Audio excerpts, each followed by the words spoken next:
Florence Nightingale is considered by many to be the founder of modern nursing. She has established many standards found throughout hospitals today.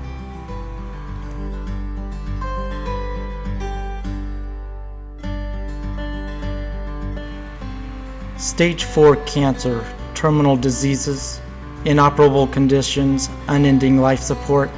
This presentation will examine some of the issues that a palliative care nurse will encounter during the transition of patients from curative care to palliative care at the end of life.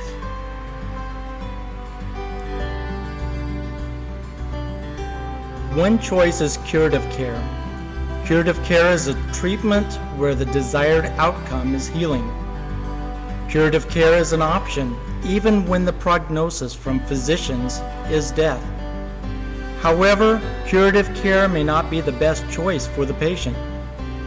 The other choice is palliative care, which is comfort care, making a patient as comfortable as possible when there is nothing left to be done that will actually heal.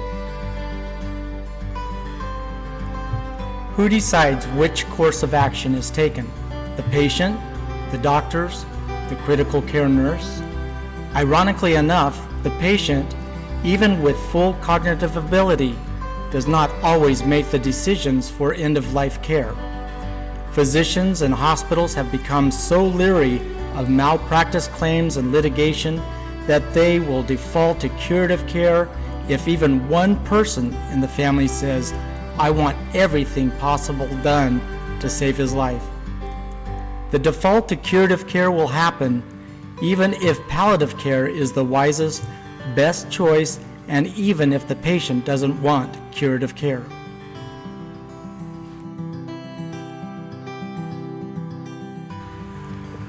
Culture and religion play a huge role in what will and will not be done for a patient at the end of life, and the palliative care nurse must navigate patient and family's religious beliefs and cultural views.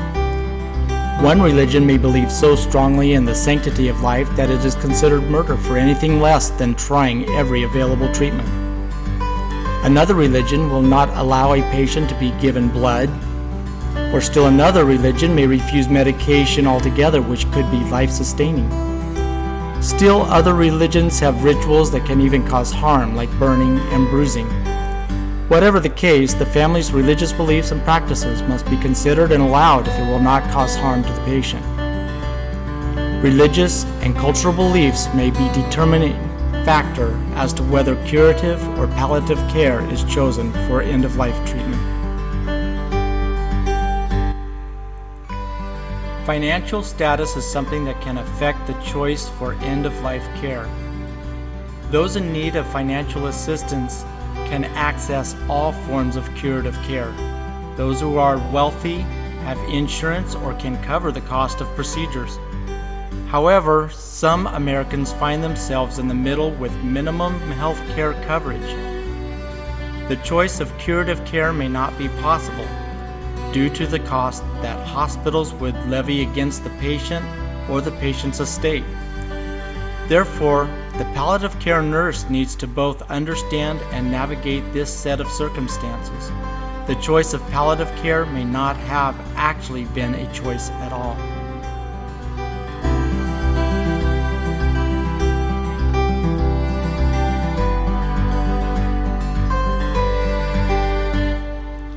The palliative care nurse has many things that must be considered when taking care of patients, such as family dynamics, culture, and knowing what role, if any, finances play in making the final choice for end-of-life care. The ultimate goal of the palliative care nurse is to physically and emotionally take care of patients and their families during an important and stressful time in their lives. The nurse needs to provide treatment with the focus of giving pain-free comfort to the patient and emotional support to the family. This is not the kind of care that all nurses can provide well because it is unnatural for the nurse. The nurse always wants to see patients get well. In the end, this is not the reality of healthcare. Not all patients recover. The role of the palliative care nurse and the extraneous factors that can influence end-of-life care are rarely examined. The terminally ill deserve the best care that can be provided, in spite of the fact that death is the ultimate outcome. Patients and families alike would benefit from future research into the role and benefits of the palliative care nurse. This digital presentation is the culmination of weeks of work that involved a detailed process. In order to create this final project, I had to first discipline myself in the area of time management. With the freedom of online coursework also comes the responsibility to budget my time around work, family, and leisure activities. This project started with organization and learning to put thoughts and ideas into a brainstorming thinking map tool.